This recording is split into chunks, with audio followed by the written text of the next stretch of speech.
Welcome to the Wedco podcast, where wedding wisdom meets street smarts. We're dishing out all the tips, tricks, and wedding goss to take your wedding to the next level. Time to ditch the formalities and get this party started.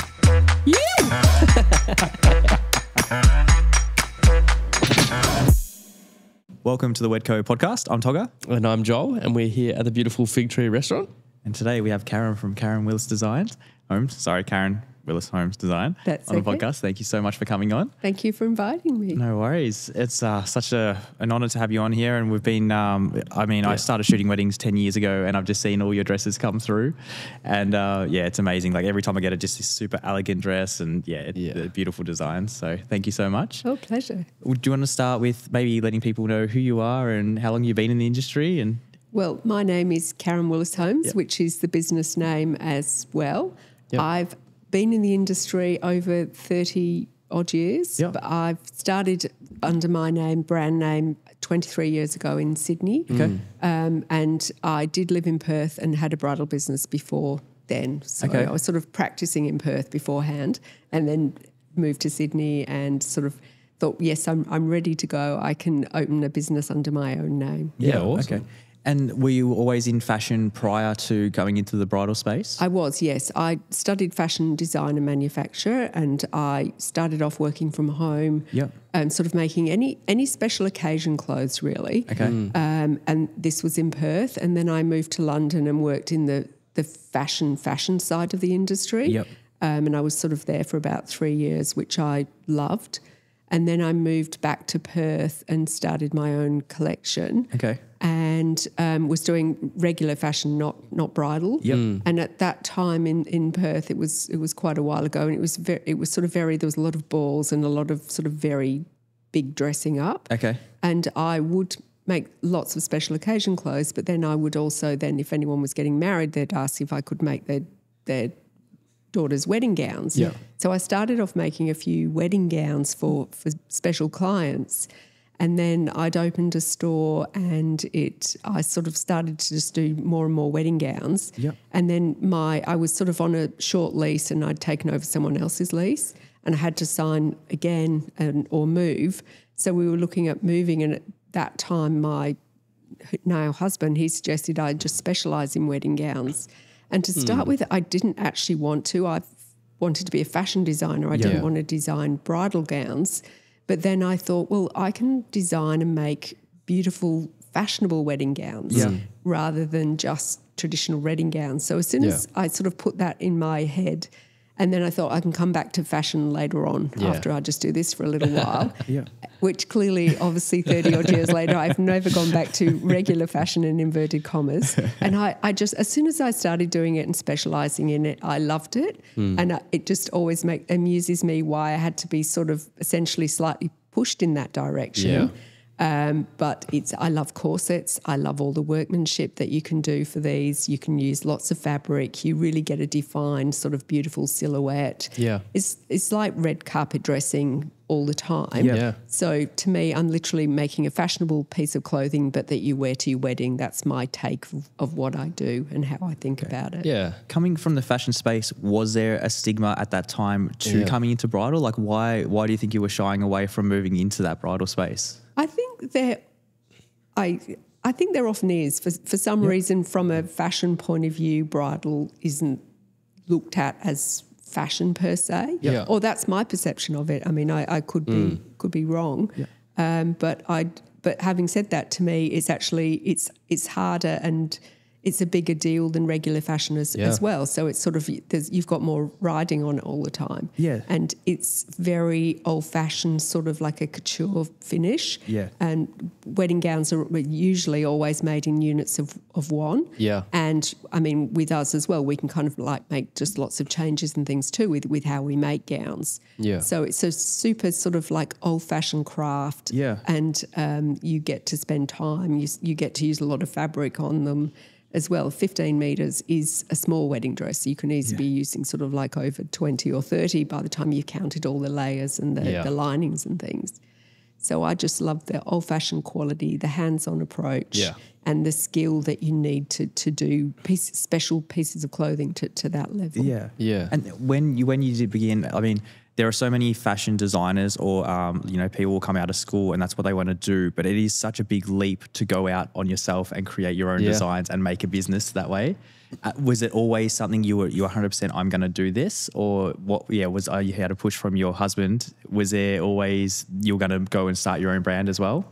Yes, I think I always knew, I've always been ambitious in what I wanted to do and I love working for myself and I love creating and sort of wanting to build something. So for me, I'm sort of building my business always as well as I'm building and designing the gowns, but I'm building and designing the business. Yep. And to me, it's got to work on lots of level. Obviously, we've got as all of us in the wedding industry, there's the day after, it doesn't matter. You've got to deliver on that day. Yeah. And there's a lot of pressure to make sure it's easily delivered on that day and there's no issues ever. Yeah, definitely.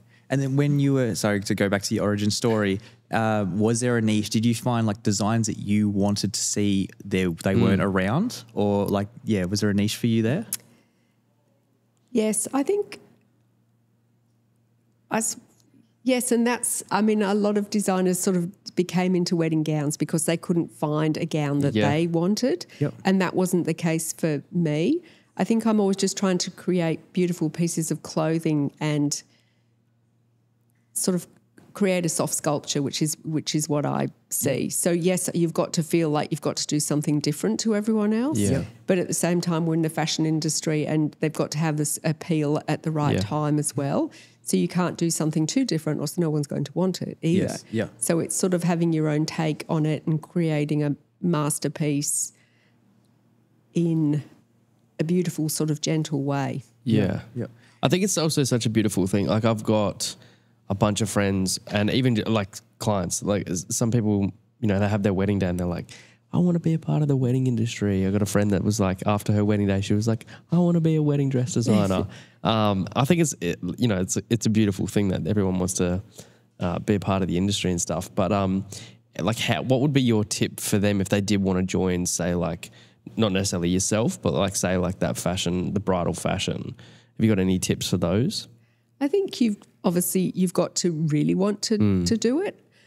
You've got to be on time, before on time, basically. Yeah. You've got to be organised. Yeah. You've just got to work very hard. For me, I've always been, I suppose my method of business is just working really hard behind the scenes. Yeah. And so I suppose a bit like a duck, so it looks nice and smooth on top and then you're paddling like mad underneath. Yeah. But just a lot of unseen hours in time and effort to make sure that everything is right on time. Yeah. To me, that's a way to run a business and you sort of need to. It's not just the pretty stuff on the top. There's all the hard work behind Definitely. to make sure everything's organised and there. So just be truly organised, plan ahead and work very hard and always trying to improve your craft. Yeah. So what would be like the time frame, a good time frame? I know it's varies a lot, but what would be like a good time frame for a bride getting married and she's like, cool, I've got to organise a dress for my wedding day? Well, sort of 6 months is normal industry standard. A little bit, probably 8 months really is a bit better. It means you can get from any of us, you can get what you would like in that time frame and there's sort of no issue. Yeah. It depends. Because we've got our own workroom in Sydney as well, we do a lot of sort of short time frame brides. Yeah. Normally as well coming into January, sort of January, February is the busiest time of the year with new customers coming into the stores. Yep. And normally it's like, okay, now it's 2024 and I'm getting married this year and I need a dress, whether they're looking in January and their wedding's in February or they're looking for December 2024. Yeah. So we then can accommodate mostly the sort of like the short term time frames, whereas a lot of companies can't because if the gowns are all from overseas, you literally can't do anything in less than 6 months. What would be like the shortest time frame? Like we can do. We don't recommend it, but we can do like one or 2 weeks. Wow. Not all the time, obviously. Yeah, then we've got, course. but also, luckily, my workroom manager is built like myself. We're organised. We work ahead. As soon as we've got orders, we do them because we're both worst case scenario kind of personalities. So we like to just have everything organised more than enough time, and then we've got time up front to do quick orders because of that. Yeah, okay. Yeah. I mean, talk us about like head office in Sydney, the workroom. Like, how many staff do you have there, and what does that look like? We've got our workroom is in a beautiful old, it's called it's the Flour Mill Studios in Newtown.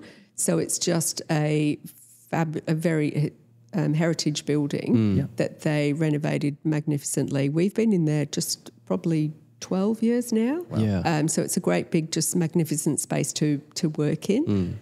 So we've got our office there, we've got our workroom there, and we also do fittings there for brides that choose to have fittings with us from our Sydney store. Yep. So there's about 30 of us in Sydney, but that's including we've got a store in Alexandria as well. Yep. So there's about 5 to 6 of us in the office, and then we've got about 12, 15 people in the workroom, sort of cutters and machinists and hand sewing and everything. And then, like I said, we've got the stores. Well, we've got a store in Alexandria and Sydney, one in Melbourne, one in Brisbane and Perth. Okay. So for people to buy your dresses, do they have to come to you direct, or do you sell to you have like stockists as well? Yeah, we wholesale as well. Yeah, okay, cool. Yeah. Okay. And then you have obviously you were doing like couture dresses was everything you were doing, and now you have like other collections that you're doing too. Yeah. Are they out of India that you've got your that set up? Yes. So we do. We work with a company in India who I've actually worked with for over 30 years. Yeah. He now has got a workroom and makes gowns, but he started doing just sort of embroidery work. So he has got a fabulous quality and is trustworthy, and we enjoy working together. Yeah. So they do the gowns, some of the gowns in India. Yeah, okay. As well. And so someone would still, like brides would still come in for a fitting at the store and then get like little alterations in the store as well, even if they were going for those collections? Yes, Yeah. and it's up to the brides as well. Yeah. It's not an obligation. We sort of offer that as a separate service. Yeah, okay. So they can have the fittings with us if they want, or we can recommend other people to you to go with. Yeah, okay. But obviously most people would rather have the fittings with us because we know what we're doing. But also I've designed, because I have been historically, I've been the person making the gowns and doing all the fittings. I designed them so technically they're easy to alter because I'm the one that's always had to fit them and alter them. Makes sense. Whereas a lot of most designers wouldn't necessarily have had that background. So and I was just speaking to someone the other day about that. They said, "Oh, we love working with your gowns. They're so easy to alter." I was like, well, it's because I've had to do it myself. Exactly. And then you made the shift up to the Byron region, 5 years ago now? Yes. Perfect. How are you finding that? So obviously that was, COVID and everything, and there was working from home. How do you find that separating yourself, because you were so immersed in Sydney? Yeah. Being away from that, how does that work for you now? It does work really well. I, as well, 5 years ago, and part of it, I was actually trying to do a work-life balance as well, which before that I was absolutely not good at. Yeah. And sort of absolutely a workaholic in the good old days. Yeah. But then I'm trying to actually spend time with my husband and work a 40-hour week instead of an 80-hour week. Yes. Yeah. Well, actually, I even work 4 days a week, but anyway, so generally it's worked really well. Yeah. And that was the benefit of what for us, or for me personally, one of the benefits with COVID, it showed I could work from home up in Federal and then just travel to Sydney every sort of 5 weeks or so as needed. Yeah. Obviously, FaceTime's great. Sure. I mean, it's better in person when we're doing fittings and designing a new collection. I like to be there in person and actually touching the gowns. Yep. But also after I've seen things, it's easy. We can easily just check things using FaceTime. Do I like this? Do I like that? Yep. But obviously, none of that can be done without a great team, which I've more than got a great team. Yeah. Okay. Yeah. And so when you're going down for, let's say, that 4 or 5 days, what does that week look like? Is that, like you're saying, just cross-checking designs? And is there busier periods where you are going through and you are designing new gowns for the next year? Yes, Yeah, okay. And that's what we've been working. And that usually is really a year-long thing that is always taking time to sort of process it and start with the designs and then slowly go through. But usually I'm going down for one stage of the fitting process. Yep. But this week I was down. Well, last week I was down in Sydney for our Christmas party, but also we did a photo shoot for our last collection as well. Yeah, awesome. So A new collection coming out soon? we do, yes, in January. That's exciting. It is exciting and it's always exciting, but we're really happy with this one. Yeah. Awesome. Yes, so I'm so happy, and it feels like very much a Karen Willis-Holmes design. Which and I know we should be happy, but I'm like really happy. I was even doing a little jig the other day, and that's not normally me. I'm very sort of like composed. contained. Yeah. Is it like what's sort of resonating with you this one? Is it more like a passion project that you've kind of brought to this, or? Well, obviously fashion changes and things come and go, but it's very much getting back to my roots. It feels like a couture collection. Yeah. And sort of using all of the, like we were saying earlier, sort of all the corsets and things as well. But then I've just gone a little bit sexier, I wanted to make myself jealous of the pieces. So if I saw them, would I be like, damn, I want that. Yeah. And I really wanted to have that. I need that. I want that. And also with the team, obviously, we're all checking, do we like it? We've done lots of edits as we've been going along, and we're all like, yep, we really, if we saw that somewhere else, would we be jealous? That's what I said. I want to be jealous of everything we've done. And then we were all like, yes, That's really we're cool. jealous. That's the gauge, the jealousy gauge. The 10, we are 100% jealous. That's amazing. And do you think did moving up here to Byron, did that have any impact on the way you see designs coming through?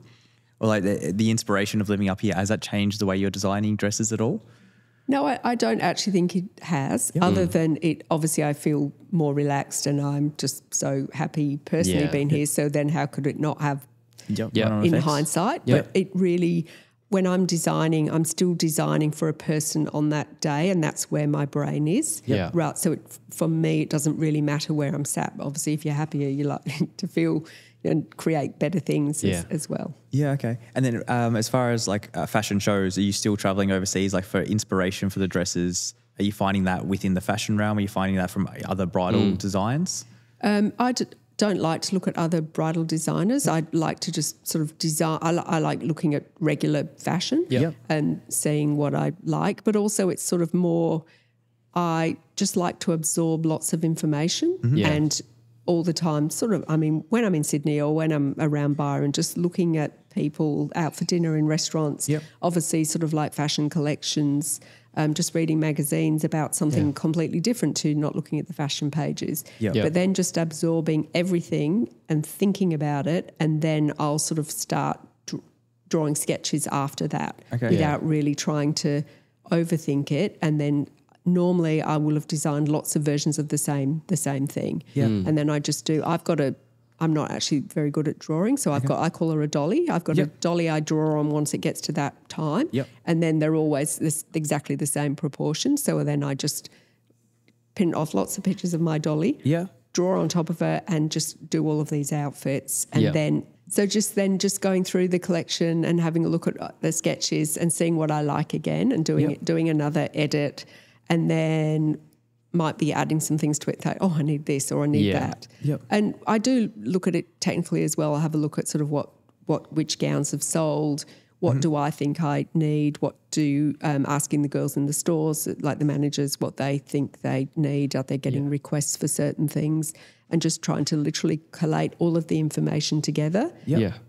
But then not thinking too much, and then just designing what I think I want if I was my customer, and then try and put myself in several different customer shoes. Sort of as in if I was a bride getting married up in Byron, or if I was a bride getting married in the cathedral in Sydney, or an overseas destination. So you're primary lead designer, and then have you got a team of designers around you to help kind of bring that together? Yes, and we listen to everyone sort of in the workroom, but then we've got a sort of core group who I work with, who we do the fittings with as well. Yeah, cool. And then I'm interested in what everyone says and listen to everyone's point of view. Yeah. And then decide whether I think that's valid or not. Yeah. Yeah, for sure. Like you said, just getting all that information and then being like, cool, listen to this, tweak that, do that. Yeah, that's awesome. And then I'm assuming then from there, then what's kind of the process after you like kind of designed it? You like you said that you got a team over in India. Are you like finding the material yourself, or have you got like local distributors or? Well, usually we've got agents that we work with here that are agents of the fabric suppliers. Yep. So we'll have a look and see what fabrics. Generally with bridal, you sort of use the standard fabrics that make the gowns. So you tend to be using a lot of the same fabrics. Yeah. But also we do get the gowns beaded and embroidered in India as well. So essentially then you're making your own fabric. Yeah. So it's been designed. I mean, and the good thing with that is normally when you buy a piece of fabric, it's in the straight line of the design. So you're always essentially using a long oblong or a very long oblong and the pattern. But the beauty of getting it made in India when they're doing the embroidery or the beading for you is it's designed on the shapes. So of the bodice, you get the embroidery at the top. And then you have to have the darts and things, but you're literally designing over the correct pattern shapes. That makes sense. So you can make something a lot more interesting and stunning. Yeah. We have had a few times, there will be brides, like you said, not with India, but getting other gowns from overseas and they're just like waiting for time, like it's only a month until the wedding and just like waiting and freaking out. And it does happen a little bit. And so I think what's the main benefits for you? Like you've got the Sydney showroom and you do a lot in-house and in India as well. What's like the big benefits with that approach? As in the time frame? Just as far as like, I guess, confidence for... Instead of shopping online, what's the benefit of shopping with you as someone, as an online instead of eBay? Well, I suppose we always 100% deliver every time we say we're going to deliver. So we make sure we've got the time frames and everything behind. It's obviously dealing with anyone and anywhere in every single business. Not everyone delivers on time. They don't. But that's where we've got our backstops and we just make sure it literally is going to happen and move at heaven and earth. But we've got the time frames in there and the sort of like the backup to follow up and make sure we've got everything. And then we can always make it ourselves if something goes completely wrong or 20,000 things go completely wrong in an order, which they don't because we stop them. I mean, there's so much hard work to make sure everything's delivered on time. Absolutely. And we're really good at that, I think, rather than if you are just buying online. And usually, I was actually just discussing with someone this morning, often on buying online, you don't know what you're buying.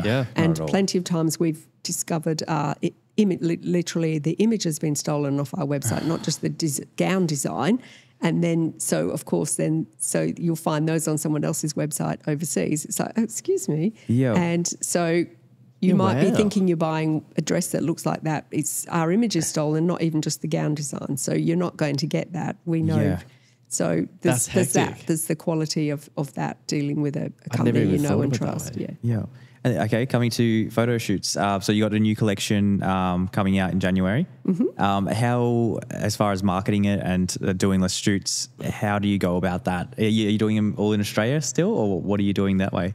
This we shot in Byron Bay in Vaucluse in Sydney. We wanted it a bit of a Euro feel, but also I wanted it to be Australian as well. So we were looking at lots of different venues, lots of different sites, and nothing really resonated. And then as soon as we looked at Byron Bay, we're like, okay, yes, that's it. It's beautiful. It's got the sandstone, it's got the greenery, it's got the water. So, and then also sort of like looking out to the harbour, it's got all the boats and things as well. And so, how many more like designs for the new collection? How many pieces are in that? Well, we've actually got 16 looks, which is a lot. So we had a marathon day and we did it. So I try and design down to less numbers, but then, like I said, we're very happy and we nailed it on all of them. So that's unusual to have that many pieces that got that far. You didn't want to cut any of them out. You're like, these are all the ones. Well, we did cut out. I'm jealous of all of them. Okay. That's awesome.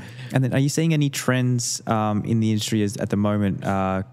I mean, it's hard because there are so many different designs of wedding dresses. Yeah. But is there seeing any trends in dresses that you are liking and following at the moment? It is, like I said, it's sort of going back. It's a bit more couture looking, sort of more of a classical gown. And I'm going to say that in inverted commas. Yep. Sorry to be an idiot and interrupt here. What do you mean by couture? Well, sort of more the workmanship and the level of skill to make the got you. dress. Yep. But as in the corsets, so kind of like an old-fashioned British looking, lots of boning and things, and sort of like a stiff bodice. But and then a lot of full skirts still at the moment. Yep. Also, but it's quite tailored and simple, but then a lot of sort of like tailored detail. Yeah. And then there is a lot of sort of floral at the moment as well, and sheer fabric. So it's sort of both looks. Yeah. So that's very feminine, sort of dreamy and floaty.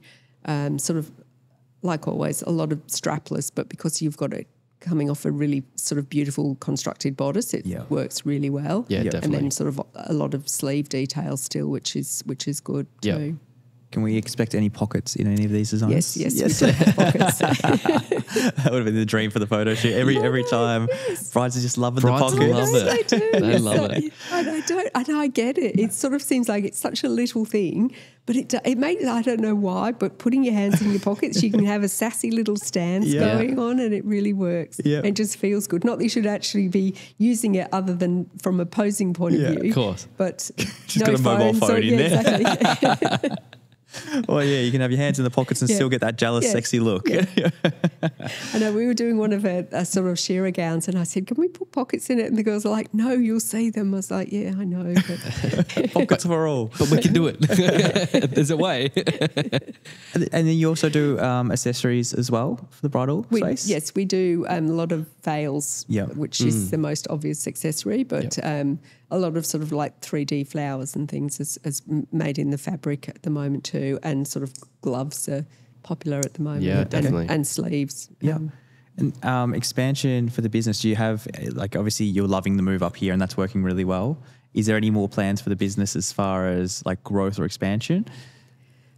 I'd like to do more wholesale. So that's the sort of like the plan into the next few years. Yeah, okay. Yeah. And then would you have someone in the team like go out to that stores to show how that needs to be styled or anything? Or is it just literally you can just wholesale and they'll look after it on their end? We do training, usually Zoom meetings, training with a new stockist, so we can kind of go over and show them what we can do.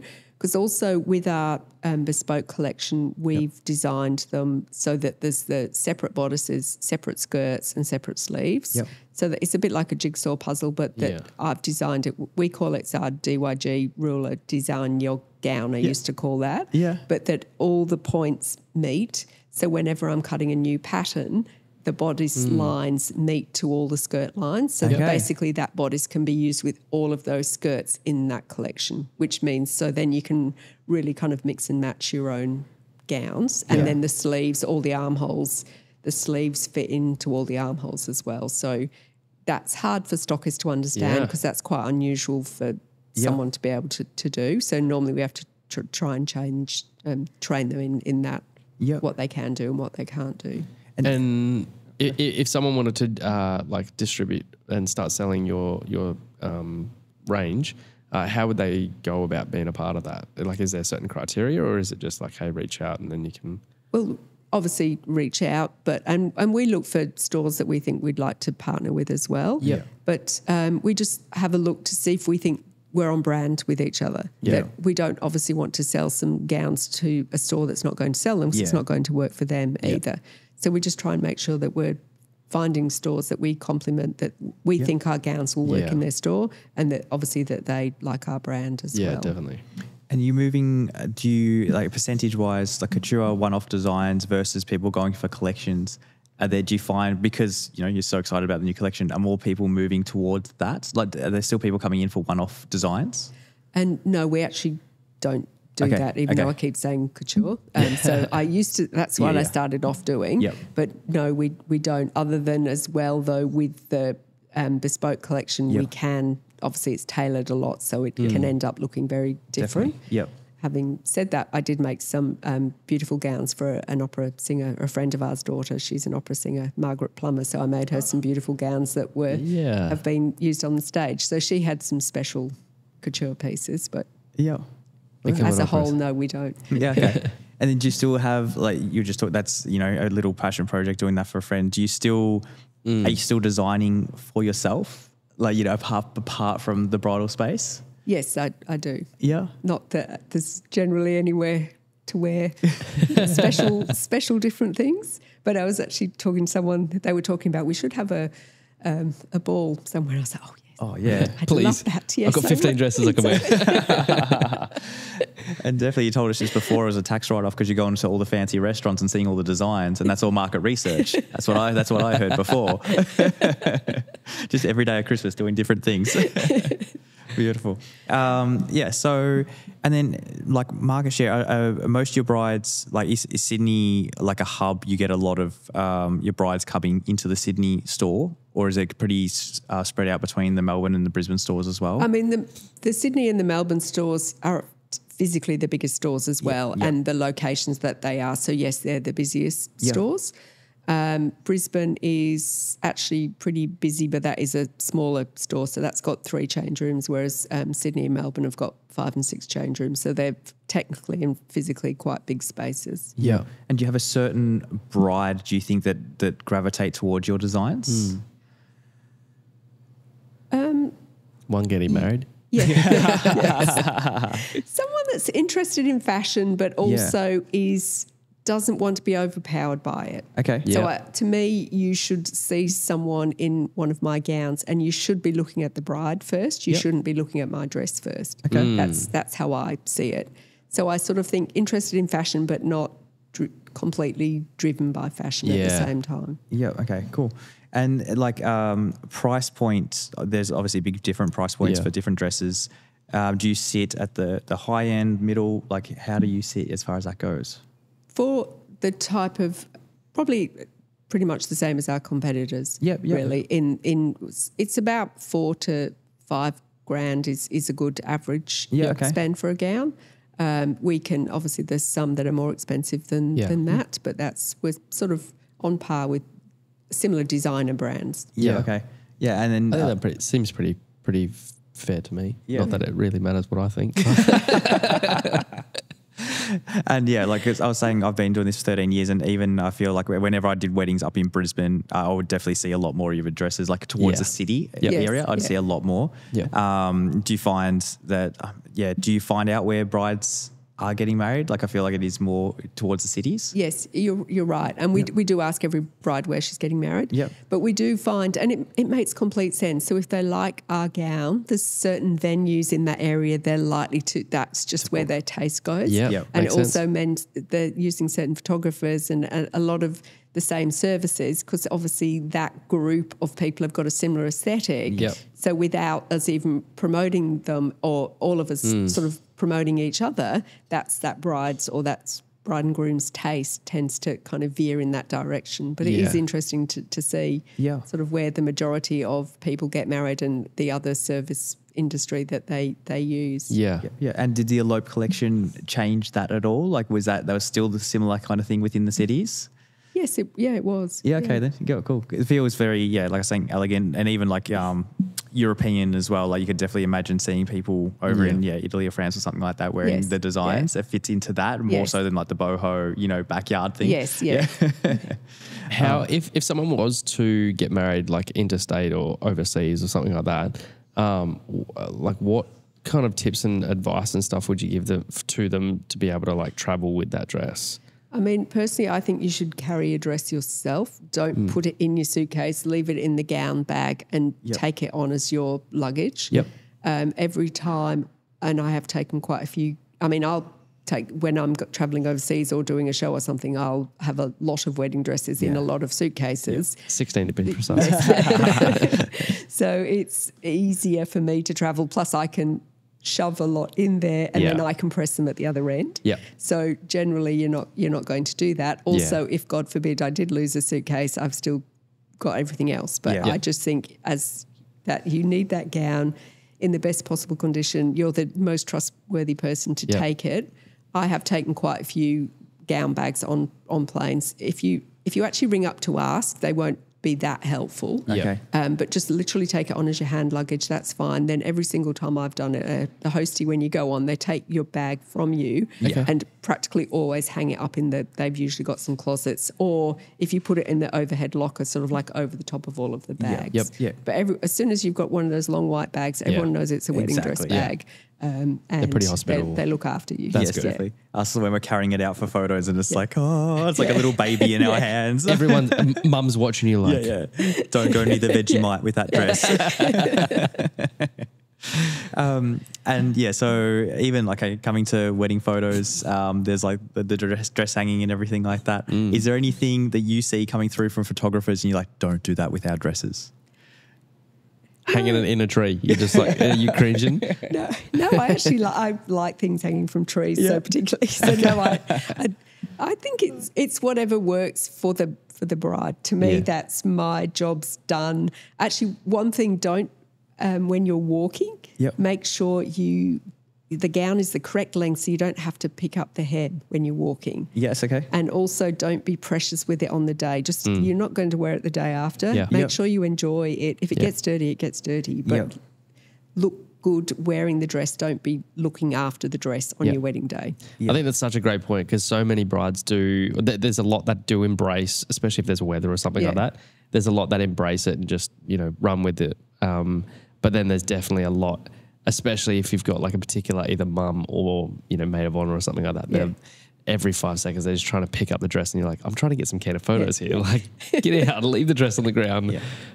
And then the care for afterwards, just they're just taking it to the dry cleaner to get cleaned afterwards? Take it to the dry cleaner as soon as possible. Yeah, okay. Apparently it's easier to clean it the quicker they get it. Yeah. And they're used to seeing things absolutely filthy, which of course they are. It's a white or ivory gown on the floor all day long. It's going to be filthy. But that, to me, that just means you had a good day. You had a good day, exactly. Maybe go around the mud, but the rest of it, you're okay. Or through it, I think. Talk to us a little bit more about the collection. Like we kind of dabbled on it that you've got the collection coming out. Obviously, we don't want to release too much, but like, is there anything that you are really excited or that you want to share about that new collection? You said there's 16 dresses. Well, I just love all of it, just in case you hadn't picked that up from earlier. I've done a couple of mini skirts. We've done a few midriff sort of just bodices. Amazing. Beautiful. We've done some big sort of trains and capes as well. We've done a wide pair of palazzo pants. Cool. Sort of like a big bow that makes a little weird jacket, but with a big train, which looks great with the pants. Yeah, cool. We've got a sequin fitted skirt. I have got some sort of old-fashioned corsets, as in with a lot. I love boning. So I've done quite a bit of boning and sort of ribbon work on bodices, and over the years I've always done that. That's sort of one of my things. So I'm so excited to be able to use that again. And a lot of sheer, like crinoline bodices, which is sort of like they're sheer but not completely see-through. And with those, then usually that's where we've used sort of chantilly lace or like 3D flower, sort of like a plique work. A lot of off-the-shoulder things as well. Yeah, awesome. Just feminine and a bit sexier. Yeah. Okay. And a lot of brides are going for the change before coming into, say, reception for the party dress before that. Have you got designs catering towards those needs? We do, and especially because with our sort of collection, the way you can mix and match, you can order the whole gown made as a gown, or you can order them in pieces. So with the mini skirts or the pants and the trains, you can then build it up, whether you want to just have a mini skirt on and then walk down the aisle with a full skirt, or you want to be half and half and half. You can kind of change the look all the way through the day, but quite easily. Yeah. Do you remember those like track pants suit that you used to like rip off? It reminded me that, but I saw this. Not you at the end of a ceremony, the buttons just pop off. Yeah, not what you were saying, but I saw a video on Instagram the other day, and it was this bride that was about to start her first dance, and she had like a full-on dress, whatever, and then I wish I watched it more intently, but it was almost like that. And she pulled like whether it was a wraparound or something, and she pulled that off, and then she was in like this nice little ball gown. Sorry, not a ball gown, like a short cocktail dress. Yes. And did and it was just like this big wow moment. I was like, that's so sick that she was able to do that then and there. You saw the sneak peek of the collection. I think that's what that was. That was probably it. Yeah, no, technically you actually could do that with some of our pieces. There you go. That's awesome. Next TikTok trend. Here we go. But you have to shop with Karen Willis. Is there any designs that you see? I mean, you're not looking towards other designers very much. Is there any designs that you see and you're just like, no? Like any trends that are coming through and you're like, please, no, I'm done with this? Well, I mean, the boho look for me, I'm kind of Done. glad that's moving On its way on. out. Yep. So I do like the more sort of a classical sort of tailored look. But I mean, it depends where you're coming from and when you say that. I just like a beautiful piece of clothing. Yeah. And not that the boho look wasn't, but that was kind of never my personal taste. Yeah. Are you allowed to release collection names or no? Is that it? We don't have one yet. Oh, so okay. we're still working on it. Yes, even more secret. Perfect. Okay. Do you have any tips for, say, brides looking for a wedding dress? There'll be so many times where we'll speak to brides on the day and they're like, we thought we wanted X dress, and then we went in and this was the dress. Yeah. Do you have any like tips for brides looking? They haven't looked at any wedding dresses yet that they could kind of pick up on. I think the best way to start with it is to do research online and sort of like a bit like I do when I'm designing. If they sort of collate lots of images of things that they think they like, and then they'll find when they're looking back through the images that they'll see a trend of what I'm actually, okay, obviously I want a fitted skirt because every 90% of all the images have got a fitted skirt. I feel you don't necessarily know what you want till you've started doing that, and then your subconscious comes through because all the bits you've been picking. Yep. I think also then choose 2 or 3 at the most people that are good to help you shop with. Okay. If you've got a big group of you, you're not really there to help choose a gown, and I don't think the brides are concentrating. Yep. I think you should be true to yourself and pick something that you want to wear, not listening to the whole group. Yeah, I know definitely. sometimes, and it's interesting just watching groups of people in the store, or it could just be one person, but sometimes they're choosing what they like, not what is the right thing for that bride, and it could be very, very different. Very different. So it's finding the right group to help you go shopping with. Then when you're actually in the store, try on just lots of different pieces. Obviously, you will have discovered what you like to start with. Start with what you think and speak to the stylist. Like we do like to recommend as well. And usually and just say what you're thinking the whole way through. If you're just talking, it means we can help and say, okay, well, actually, I like this. I don't like that. That feels uncomfortable. What happens if I do this or that? Yep. So you're literally having a running vocabulary with your stylist the whole time. It means we're doing less of mind reading and more just picking up. But then you're used to listening to people, but sort of like what they're saying rather than what they think they're saying as well. Also just physically watching someone in a store, when they like it, they normally always sort of rub their hands down over their hips. Yeah, okay. And then that you can sort of like the body language of it means they like that. I don't know why like we the do that. And figure. I know I do it. If I'm in a store and I'm like, not wedding dresses obviously, but trying clothes on, I'm kind of go, oh yeah, that looks nice. And you do that. So it's interesting. So, and then just working all of that pattern, listening, being open, seeing if the stylist got any suggestions of anything that they think based on what you've said. Yeah. Obviously different stores would have different ways with working. And then just try and narrow it down. We try and do it as a sort of, I think of it as a knockout competition. First dress, yes, that's good. Do you like it? Yes, I like that one. Then try the next one on. Do I prefer that? Okay, that's a clear number 2 is the clear winner. Or no, I still prefer number 1. That's fair. So if you're knocking out as you're going along, hopefully you'll only have one at the end or you'll have a couple. Yeah. And then come back another time and try on again when you've got a fresh brain if you didn't make up your mind the first time. Okay. And so when people are coming in and trying on dresses, is there do they have an allotted time? Our appointments are an hour and a quarter. Yep. So that then we've got plenty of time to try lots of different things. And how many dresses do you kind of, in that hour and 15 minutes, how many dresses do you kind of recommend to try? It's actually up to the bride. It depends how quick you are at putting things on and off. And also if you really love it. You tend to not want to take it off if you love it. Yeah. So we don't have a limit of how many gowns. It's up to you. Yeah. And then working with the speed of that person. Yeah. Okay. So you have a stylist in store when they walk in. Like, what's the shopping experience as they walk through the doors of one of your stores? How does that look like for the brides? They got a skull, a bottle of champagne. Yeah, shot of we do vodka. have. So we have champagne. That's just part of, or for us, it just is a nice sort of option, and that it seems like a traditional thing to do when you're shopping. And then just coming in, then the stylist will have a chat to you. We ask the girls if there's any gowns that they've seen on the website that they're in, so we sort of know where we're starting from. Yeah. And then how we see it, we try to be the bride's new best friend. So if we don't think something's working, we'll definitely make other suggestions as well. And then just try and help you choose the gown that's the right gown for that person. Not, again, sort of like with the bride shopping with her girlfriends. But not just if we think something else will look better, we'll make suggestions. Yeah. Like, sometimes I can feel you'd almost have to pull the bride away from friends or from mum or something. Yeah. Like, what do you actually think? Yes. You know, like try and separate and almost be that bad person in between. And take the bullets for them. Yes. Yeah, okay.